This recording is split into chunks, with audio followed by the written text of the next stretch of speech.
انسان تو ہے کیا؟ تجھے ناز کس بات پہ ہے؟ ما غرک بربک الکریم، تجھے کس چیز نے مغرور کیا ہے؟ تیرے پاس ہے کیا؟ دولت، حسن، جوانی، اقتدار، صحت، وہ چیز تو بتا کہ جس میں تجھے ناز ہے۔ اس کی توفیق کے بغیر تو ایک قدم نہیں چل سکتا، تو سانس نہیں لے سکتا، تو پھر ناز کس بات پہ ہے؟ غرور کس بات پہ ہے؟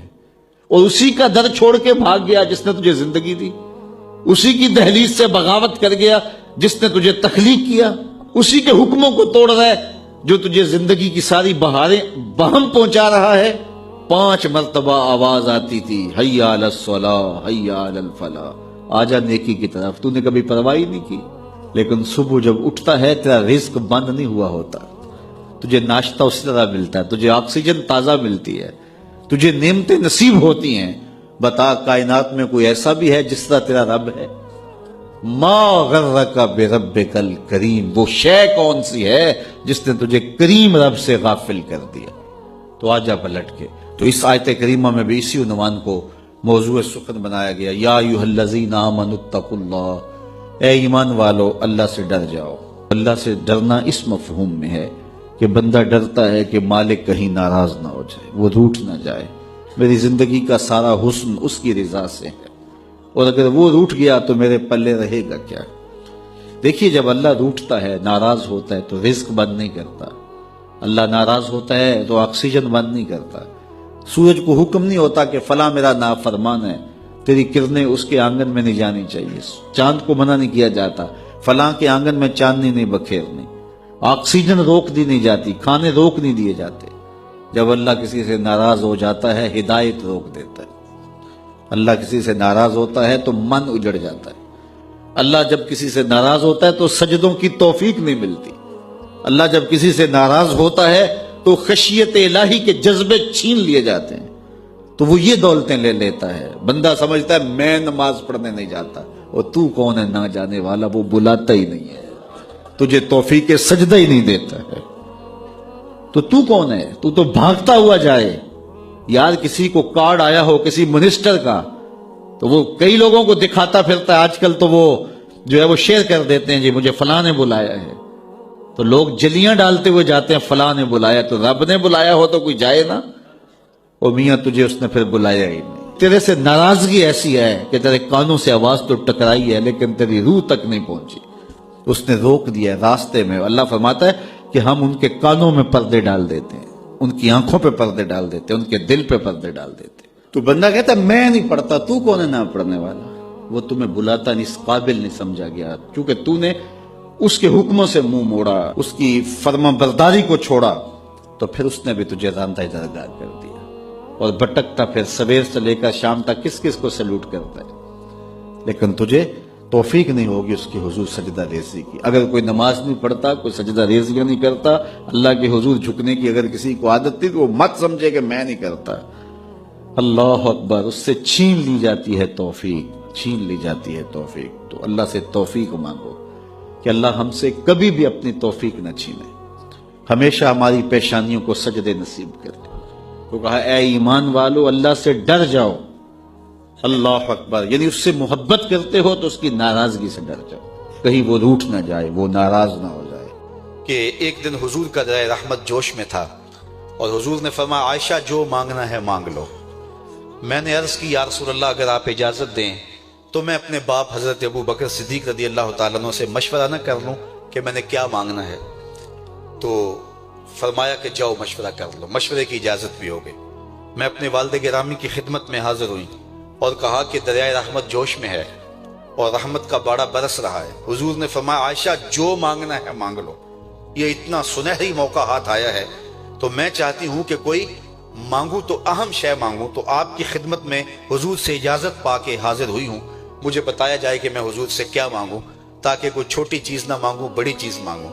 تو حضرت ابو بکر رضی اللہ تعالیٰ عنہ نے فرمایا کہ بیٹا حضور سے جا کے کہنا کہ معراج کی خلوت خاص میں اللہ نے آپ سے جو راز کی باتیں کی تھی ان باتوں میں سے ایک بات بتا دو۔ مانگا بھی تو علم مانگا، اور عائشہ میرے سے وعدہ کرو جو حضور بتائیں مجھے بھی آ کے بتانا ہے۔ ام المومنین حاضر خدمت ہو گئیں حضور نے پوچھا عائشہ مشورہ ہو گیا؟ کہا جی حضور ہو گیا۔ کہا مانگو کیا مانگتی ہو؟ کہا حضور معراج کی خلوت خاص میں جب اللہ کے حضور حاضر ہوئے رب نے آپ سے راز کی باتیں کی تو ان باتوں میں سے ایک بات بتا دیں۔ حضور مسکرا پڑے، اس بات پہ مسکرائے ہوں گے میرے یار غار کا انتخاب کیسا ہے، یا اس بات پہ مسکرائے ہوں گے کہ راز کی بات بتا دوں تو راز راز نہ رہا، لیکن وعدہ کیا تھا۔ کہا عائشہ سنو، جب میں قرب خاص میں پہنچا تو میرے مالک نے مجھ سے راز کی جو باتیں کی ان میں سے ایک بات یہ تھی، محبوب تیری امت میں سے کوئی شخص کسی شخص کا ٹوٹا ہوا دل جوڑ دے تو میرے اوپر لازم ہے بغیر حساب کے جنت عطا کرو۔ ام المومنین بہت خوش ہوئی اور اپنے والد گرامی سیدنا ابو بکر صدیق رضی اللہ تعالیٰ عنہ کے پاس آئیں اور ساری کہانی سنائی۔ بہت خوش تھی، لیکن حضرت ابو بکر صدیق رضی اللہ تعالیٰ عنہ نے سنا تو رونے لگے۔ تو ام المومنین سیدہ عائشہ رضی اللہ تعالیٰ عنہ نے عرض کیا میرے والد گرامی یہ بات رونے والی تو نہیں ہے، ہم بسا اوقات کسی دکھی کے کام آ جاتے ہیں، کسی کا دکھڑا بیٹھ کے سن لیتے ہیں، کسی کی ڈھارس بنا دیتے ہیں، کسی کے کام آ جاتے ہیں، یہ تو بخشش کا بہانہ ہاتھ آ گیا اور آپ اس پہ رو رہے ہیں۔ تو فرمانے لگے عائشہ اس کو معکوس بھی پڑھو، تصویر کا دوسرا رخ بھی دیکھو، اگر کوئی شخص کسی کا ٹوٹا ہوا دل جوڑ دے تو بغیر حساب کے جنت میں جائے گا، اس کا دوسرا رخ یہ ہے اگر کوئی کسی کا دل توڑ بیٹھے تو سیدھا جہنم میں جائے گا۔ میں اس بات پہ رو رہا ہوں کہ ہم سے کسی کا دل نہ ٹوٹ گیا ہو۔ تو آج کی اس مجلس کے اندر کیا یہ دو باتیں میں اور آپ اپنے پلے باندھ سکتے ہیں؟ ایک کا تعلق حقوق العباد سے ہے اور ایک کا تعلق حقوق اللہ سے ہے۔ حقوق اللہ میں سب سے اہم چیز نماز ہے اور پہلا سوال قیامت کے دن نماز کا ہی ہوگا۔ اللہ مجھے آپ کو 5 گانا نماز کی توفیق نصیب کرے اور ہمیں توفیق نصیب کرے کہ ہم کسی کے دل شکستگی کا سامان نہ کریں۔ رسول کریم صلی اللہ علیہ وسلم نے ارشاد فرمایا اگر تم میں سے کسی شخص کے دروازے کے سامنے سے نہر گزرتی ہو اور وہ دن میں 5 مرتبہ وہاں سے غسل کرتا ہو، صحابہ مجھے بتاؤ اس کے بدن پہ کوئی میل کچیل رہے گا؟ تو صحابہ نے عرض کی اے اللہ کے رسول اس کے بدن پہ کوئی میل کچیل نہیں رہ سکتا جو دن میں 5 مرتبہ غسل کرتا ہے۔ فرمایا یہ 5 نمازوں کی مثال ہے، جو 5 نمازیں پڑھتا ہے اس کے بدن پہ گناہوں کا میل نہیں رہتا ہے، اللہ اسے ستھرا کر دیتا ہے، اسے پاک کر دیتا ہے۔ ایک نماز سے لے کر دوسری نماز کا وقت، درمیان میں جتنا وقت ہے اس کے جتنے گناہ ہیں دوسری نماز ان گناہوں کا کفارہ ہے۔ حضرت سلمان فارسی اور حضرت ابو عثمان سفر پہ جا رہے تھے، پت جھڑ کا موسم تھا، ایک درخت آیا جس کے پتے زرد ہو گئے تھے، تو حضرت سلمان فارسی نے شاخ پکڑی اور جھٹکا دیا، سارے پتے گر گئے۔ تو کہا ابو عثمان تو نے مجھے پوچھا نہیں کہ یہ میں نے کیوں کیا ہے؟ حضرت ابو عثمان نے کہا میں نے نہیں پوچھا، آپ بتائیں آپ نے ایسا کیوں کیا ہے؟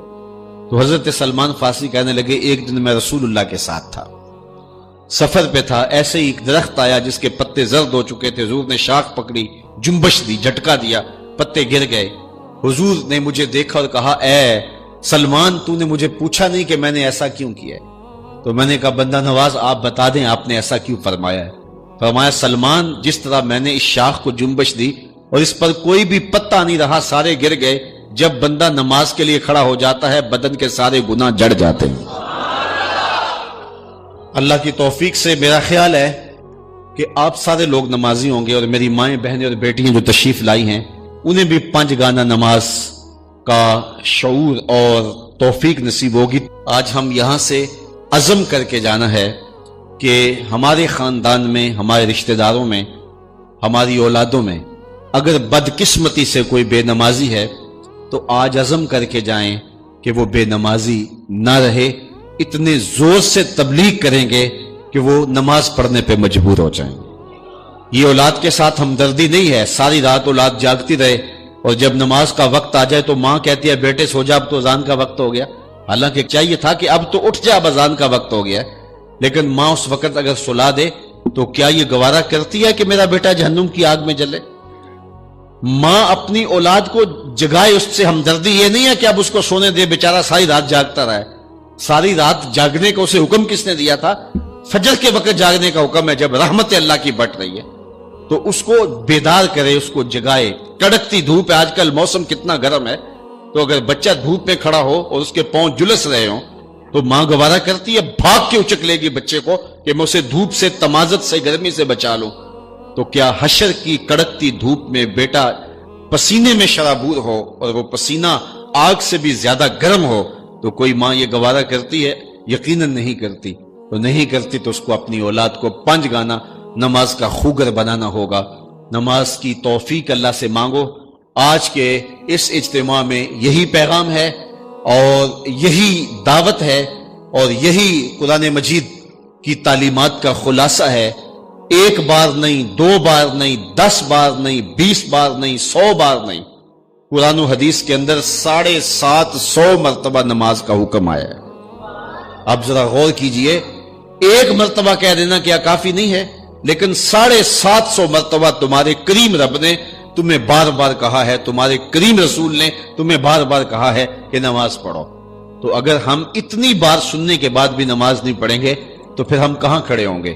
اور دوسری بات ہے کہ اتنی تاکید کی گئی ہے، اتنی تاکید کی گئی ہے، تو یہ کتنا بڑا جرم تھا نماز کا ترک کرنا کہ بار بار کہا گیا ہے. ایک شخص نے حضور کی خدمت میں سوال کیا، حضور لوگوں میں سب سے اچھا شخص کون سا ہے؟ تو آقا کریم نے کیا جواب دیا؟ جس کی عمر زیادہ ہو، عمل اچھے ہوں. تو کہا پھر لوگوں میں سب سے شریر آدمی کون سا ہے؟ سب سے برا آدمی کون سا ہے؟ قال من طال عمرہ وسع عملہ، جس کی عمر لمبی ہو اور اس کے عمل برے ہوں. بوڑھا ہو جائے برائیاں نہ چھوڑے، ہڈیاں کمبن گوڈے کھڑکن تے اڑ گیا لک تیرا، اجے بھی بدیوں باز نہ آئوں جیو مرد دلیرا. وہ کہتے ہیں نانا بن گیا دانا نہیں بنا. تو جس کی عمر زیادہ ہو لیکن اس کے عمل کرتوتیں اچھی نہ ہو، بوڑھا ہونے کے باوجود بھی شرارتیں کرتا ہو، 2 آدمیوں کو لڑاتا ہو، میاں بیوی کے درمیان تنازع کھڑے کر دیتا ہو، خاندانوں کے اندر شر پھیلاتا ہو، لڑائیاں پیدا کرتا ہو، متکبر ہو، اس کی چال ڈھال متکبرانہ ہو، اس کی نظر میں حیا نہ ہو، اس کی زبان گندگی اور غلاظت بکتی ہو، گالیاں دیتا ہو، عمر ہو گئی ہے لیکن اس کے عمل اچھے نہیں. فرمایا سب سے اچھا شخص دیکھنا ہے تو وہ ہے کہ جس کی عمر زیادہ ہے، عمل اچھے ہیں. سب سے برا شخص دیکھنا ہے تو وہ ہے جس کی عمر زیادہ ہے، عمل برے ہیں. اگلی روایت حضرت ابو کبشہ الانماری رضی اللہ تعالی عنہ سے مروی ہے، میرے حضور نے فرمایا 3 چیزیں ایسی ہیں جن پر میں محمد ہو کے رب کی قسم اٹھاتا ہوں.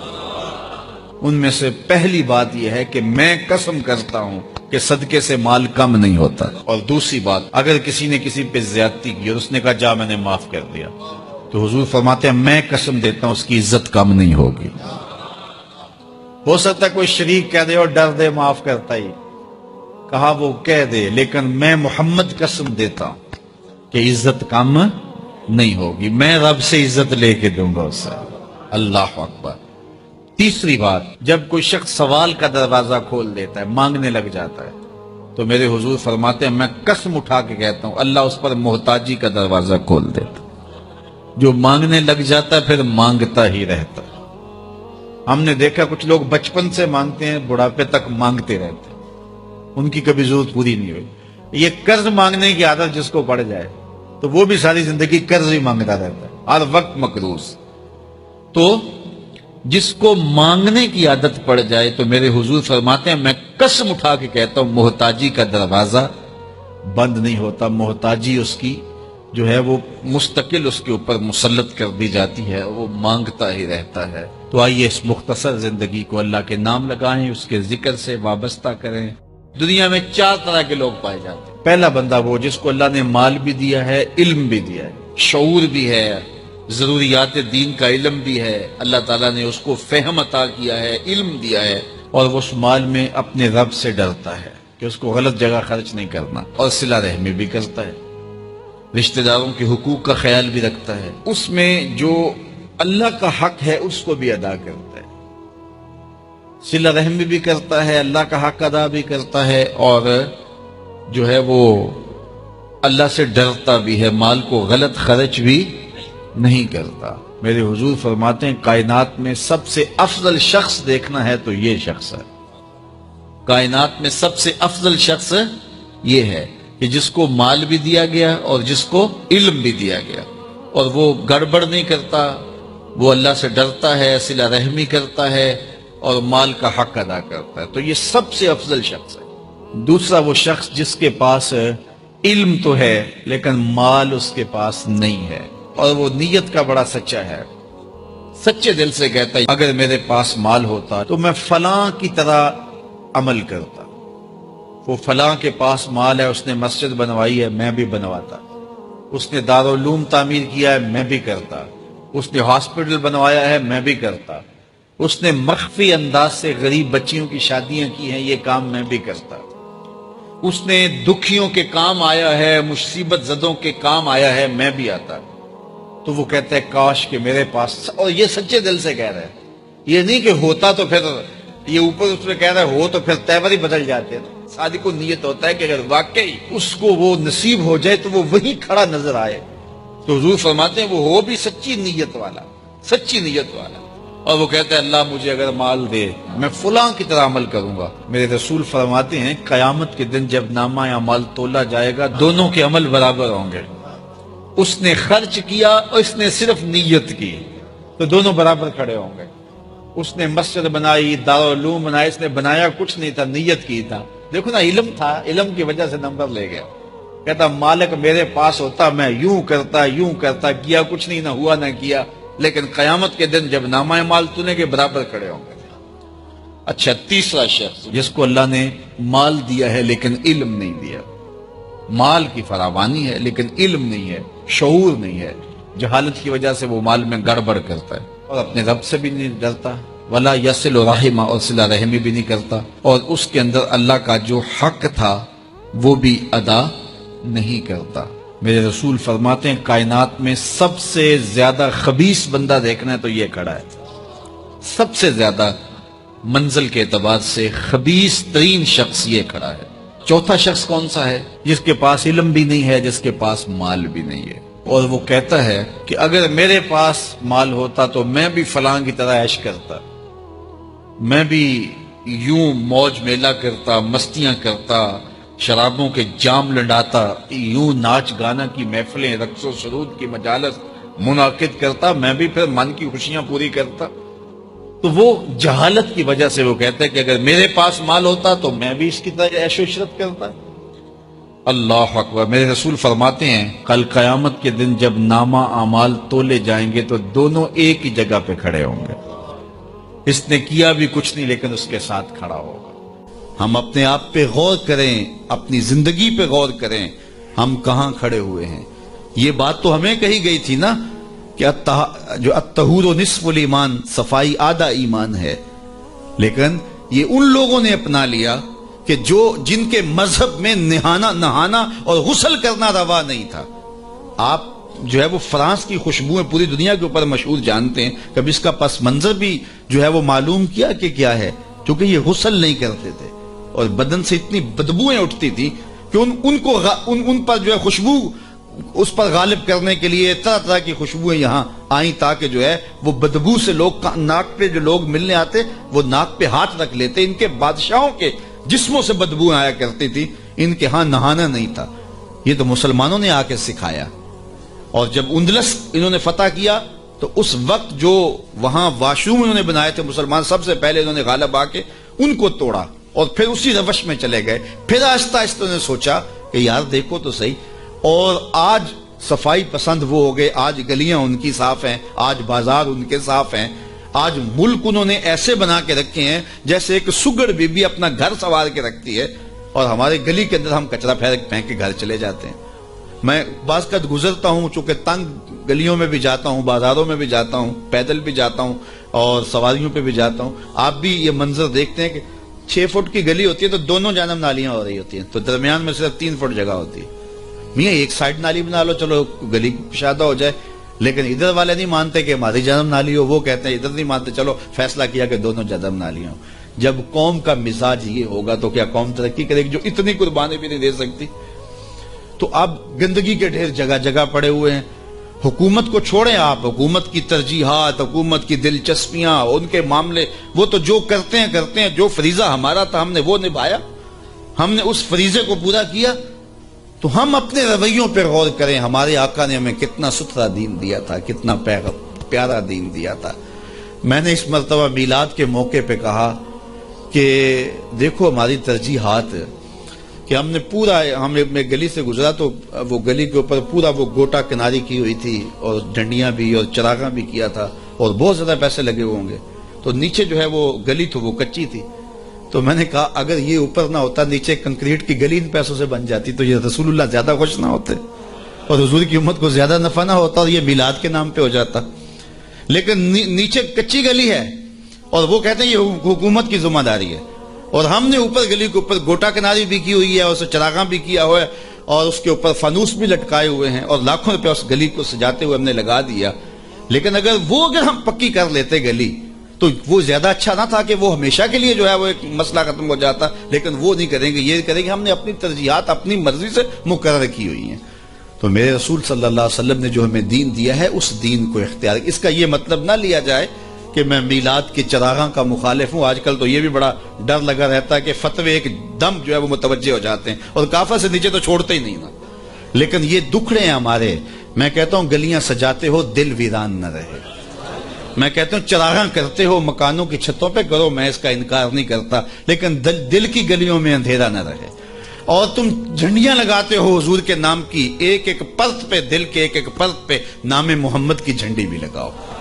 اور میں نے الحمدللہ جگہ جگہ میلاد کے موسم میں اس مرتبہ توجہ دلائی کہ آپ اس طرح کریں کہ اپنے محلے کے اندر فہرست بنائیں, اپنی گلی کے اندر فہرست بنائیں.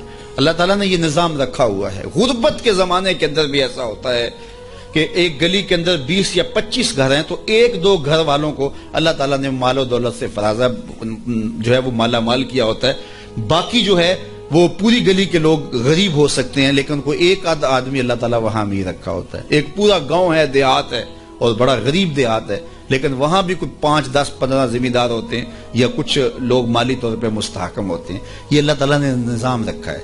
وہ جو 5, 10 لوگ ایک بستی میں امیر ہیں, ایک گلی کے اندر 15 یا 20 گھر ہیں تو سارے غربا کے گھر ہیں, تو 2-3 گھر جو ہیں اللہ تعالیٰ نے ان کو نوازا ہوا ہے. تو وہ 2-3 گھر یا اس گاؤں کے اندر جو ہے وہ 10-12 لوگ وہ سوچیں کہ ہمیں سرخاب کے پر لگے ہیں کہ ہمیں دولت زیادہ دی گئی ہے. عقل و فہم کی وجہ سے بھی دولت زیادہ نہیں ہوتی. میاں صاحب فرماتے ہیں بے وقوفاں دے نوکر ویکھے دانش مند سیانے. ایسا بھی ہوتا ہے. یہ اللہ کی تقسیم ہے, وہ جس کو عطا کر دے. تو اب جس کو دولت زیادہ دی گئی ہے وہ سوچے کہ مجھے کیوں زیادہ دی گئی ہے. علماء نے کہا کہ جس کو کوئی زیادہ فراوانی دی گئی ہے اس کا جو ہے وہ مثال کے طور پر وہ کہتے ہیں کہ جو گائے ہے اور بھینس ہے اس کا دودھ اس کے بچے کی ضرورت سے زیادہ ہوتا ہے تو باقیوں کے لیے بھی حلال قرار دیا گیا کہ وہ نفع پہنچائے. جس کو مال اس کی ضرورت سے زیادہ دیا گیا ہے تو وہ اس مال کے ذریعے اپنے کم از کم رشتہ داروں میں اور اپنے محلے میں اپنی گلی میں کم از کم دیکھے. اور میلاد کے موسم کے اندر وہ غور کرے کہ میری گلی میں 15 گھر ہیں, اس میں کوئی غریب ہے تو آج میلاد کے دن ایسا نہ ہو کہ آج بھی وہ غربت میں دن گزارے. اگر اس کو آپ 1 مہینے کا راشن دے دیتے ہیں اور ساتھ لکھ کے چٹ اس کے اندر ڈال دیتے ہیں میلاد مبارک, اور درود پڑھتا رہے گا اور حضور علیہ الصلوۃ والسلام کا صدقہ کھاتا رہے گا تو کتنا اچھا ہو. تو یہ وہ چیزیں ہیں جس کی طرف ہمیں توجہ کرنی چاہیے. اور میں سمجھتا ہوں کہ حضور علیہ السلام کی محبت سے معاشرے کے دکھ جو ہیں وہ سمیٹے جا سکتے ہیں. آقا کریم علیہ الصلوۃ والسلام نے محبت سے ہی معاشرت کو جو ہے وہ اپنے قریب کیا اور لوگ ایمان کی دولت سے مالا مال ہو گئے. وہ ایک بچہ آیا نا اپنی ماں کے لیے لباس لینے کے لیے, اور پہلے وہ گیا اپنے چچا کے پاس, اس کی ماں بیوہ تھی اور اس کا لباس پھٹ گیا تھا, اور وہ اپنے چچا کے پاس گیا تو اس نے دتکار دیا. اللہ اکبر. فذالک الذی یدعو الیتیم, یہ قرآن نے بتایا کہ یہ وہ بد نصیب لوگ ہیں جو یتیموں کو دھکے دیا کرتے ہیں. تو وہ ماں نے اس کو روکا تھا, بیٹا نہ جانا, تاریخ خیرب پڑھے. ماں نے کہا تھا بیٹا نہ جانا, لیکن اس نے کہا کہ تیرے بدن کے اوپر جو لباس ہے وہ بھی پھٹ گیا ہے اور جگہ جگہ سے جسم جھلک رہا ہے, تو میں اپنے چچا سے آپ کے لیے لباس لے کے آتا ہوں. پھر جو رویہ اس نے اختیار کیا تو واپس روتا ہوا آ رہا تھا, تو کسی نے راستے نے پوچھا کہ کیا ماجرا ہوا. اس نے کہا چچا کے پاس گیا تھا ماں کے لیے لباس لینے, اس نے تو لا کے بھیج دیا. اللہ اکبر. تو اس نے کہا کہ جا سین حرم میں محمد نام کا ایک شخص بیٹھا ہوا ہے, اگر تو اپنا دکھڑا اس کے سامنے پیش کرے تو وہ امید ہے تمہیں رد نہیں کریں گے, لیکن سن لے ان کا دین کوئی اور ہے. اللہ اکبر. اپنے ماں کے پاس آیا تو ماں کو کہا کہ چچا نے تو لا کے بھیج دیا, لیکن آپ کی حالت مجھ سے دیکھی نہیں جا رہی. بچہ ابھی شعور کی منزلوں میں قدم رکھ رہا تھا, پہلے بہت چھوٹا تھا, اب اس کے اندر ایک جذبات تھے بچے کے اندر. تو ماں نے کہا کہ بیٹا نہیں، ان کے پاس نہیں جانا، سنا ہے کہ وہ جو ان سے ملے دین دھرم چھین لیتے ہیں اس کا. اللہ اکبر. تو حضور علیہ الصلوۃ والسلام کے پاس جانے سے ماں روکنے لگی، لیکن بچے نے کہا کہ امی میں پکا رہوں گا، بتوں کا وفادار رہوں گا، تم اس ٹینشن کو، اس پریشانی کو چھوڑ دو. اور حضور کی خدمت میں حاضر ہوا. حضور صحن حرم میں چادر اوڑے بیٹھے ہوئے تھے اور جا کے کہنے لگا میں پہلے بات آپ سے کر لیتا ہوں، آپ کا دین میں نے قبول نہیں کرنا. حضور مسکرا کے بولے بیٹا بتاؤ کس لیے آئے ہو؟ کہا میری ماں بے لباس ہے، میں آپ سے لباس لینے آیا. حضور نے چادر رحمت اتار کے اس کے کندھوں پہ ڈالی. اللہ اکبر. وہ واپس آ گیا اور ماں پر حضور کی چادر اڑائی. اللہ اکبر. اور ماں نے کہا کہ بیٹے اس نے اپنا دین تو نہیں تجھے دیا؟ کہا نہ، میں نے پہلے کہہ دیا تھا تیرے دین نہیں مانوں گا. ماں کہنے لگی پتر اس کا دین ماننا چاہیے، یہ جس نے رحمت کی چادر ہمارے سر پہ تان دی. اللہ اکبر. تیری تک کے ادامہ میں مرید ہو گئے. اس بوڑھی عورت کا قصہ بھی آپ نہیں بھول سکتے، جو گھر کا سامان باندھ کے اپنے دروازے پہ بیٹھی ہوئی تھی اور اس نے سنا تھا مکے میں ایک جادوگر آیا ہے جسے ملتا ہے اس کا دین چھین لیتا ہے. اس نے سوچا ساری زندگی لات، منات، حبل، عزا ان کے ساتھ وفا کی ہے، یعوق اور نصر کے قصیدے پڑھے ہیں، تو اب آخری زندگی میں کیا میں ود اور سوا کو چھوڑ دوں گی، میں یعوق اور نصر کو چھوڑ دوں گی، میں لات اور منات کو چھوڑ دوں گی. کہا کہ کہیں ایسا نہ ہو کہ کہیں اس سے ملاقات ہو جائے اور وہ دین ہی میرا چھین لے، مجھے شہر چھوڑ دینا چاہیے. گھر کے تھڑے کے اوپر سامان باندھ کے بیٹھی ہے. حضور بھی گزرے، اس نے دیکھا تو کہا بھتیجے یہ سامان میرے سر پہ رکھ دے. حضور نے سامان اٹھایا، دیکھا تو بوجھل تھا، وزنی تھا، اور بڑھیا کو دیکھا تو کمزور تھی. تو کہا کہ بڑھیا اگر چاہو تو جہاں چاہتی ہو میں خود نہ چھوڑا. اس نے کہا اس سے بڑی مہربانی کیا ہوگی، میں تو لا ولد ہوں، میری تو اولاد نہیں ہے، تو میں شہر چھوڑ کے جا رہی ہوں. راستے میں حضور نے سامان اٹھایا ہوا ہے اور بڑھیا سے باتیں بھی کرتے جا رہے ہیں. تو بڑھیا کو کہا کیوں جا رہی ہے؟ اس نے کہا کہ سنا ہے یہاں ایک جادوگر ہے جو لوگوں کا دھرم لوٹ لیتا ہے، لوگوں کا دین لوٹ لیتا ہے. میں نے ساری زندگی بتوں سے وفا کی ہے، میرے آباء و اجداد نے بتوں سے وفا کی ہے، میں چاہتی ہوں دین اجداد ہاتھ سے چھوٹ نہ جائیں. آخر شہر میں رہتی ہوں کہیں مل نہ جائے، تو میں چاہتی ہوں کہ میں شہر چھوڑ جاؤں، زندگی کی چند سانسیں باقی ہیں، میں وفا کے ساتھ تو گزاروں. غالب نے کہا تھا نا وفاداری بشرط استواری اصل ایمان ہے. اس پہ اختلاف بھی کیا جا سکتا ہے. مرے کعبے میں تو بت خانے میں گاڑو برہمن کو. وہ کہتا ہے چاہے بت سے وفاداری ہو، وفاداری تو اس نے کہا میں تو وفاداری کرنا چاہتی ہوں اپنے بتوں سے، اور میں شہر چھوڑ کے مکہ جا رہا ہوں. جانتی ہوں ام القریٰ ہے، بستیوں کی ماں ہے. اس شہر کو شہر جمال کہتے ہیں، شہر خوبہ ہے، لیکن میں اس شہر کو چھوڑ کے جا رہی ہوں. خیر حضور نے کچھ نہیں کہا، اس کا سامان نہیں پھینک دیا کہ ٹھیک ہے تم پھر جاؤ. سامان اس کا اٹھایا اور جہاں تک اس نے جانا تھا سامان پہنچایا. سامان سپرد کر کے واپس پلٹنے لگے تو اس نے کہا بچے اپنا نام تو بتا دے، لوگ کہیں گے کہ مکہ چھوڑ آئی ہو تو بتاؤں گی ایک جادوگر کے دکھ سے چھوڑ آئی ہوں. تو وہ کتنا برا بھلا کہیں گے شہر مکہ کو کہ جس مکہ سے لوگ نقل مکانی کرنے پہ مجبور ہو گئے. تو میں انہیں یہ بھی بتاؤں گی کہ جس مکے میں جادوگر رہتا ہے اتنا اچھا نوجوان بھی رہتا ہے، تو تیرا نام لیا کروں گی، تیرے قصیدے پڑھا کروں گے. تو حضور علیہ السلام مسکرا پڑے، کہا بڑھیا جس جادوگر سے بھاگ کے آئی ہے وہ تیرے سامنے کھڑا ہے. اس نے کہا سچ سے آپ ہی محمد ہیں؟ حضور نے فرمایا نام میرا یہی ہے. تو اس نے کہا پھر آپ کا جادو میرے پہ چل گیا ہے. اللہ اکبر. تیری تک کے ادامہ میں مرید ہو گئی. لوگوں کی خدمت کریں، بوڑھوں کے کام آئیں، دکھیوں کے کام آئیں، مصیبت زدہ کے کام آئیں. حضور یتیم ہو کے یتیم پرور تھے، لاچاروں کی مدد کرتے، لوگوں کے گھروں میں پانی بھر کے دے دیتے، اور دکھیوں کے کام آ جاتے اور مصیبت زدوں کے کام آ جاتے.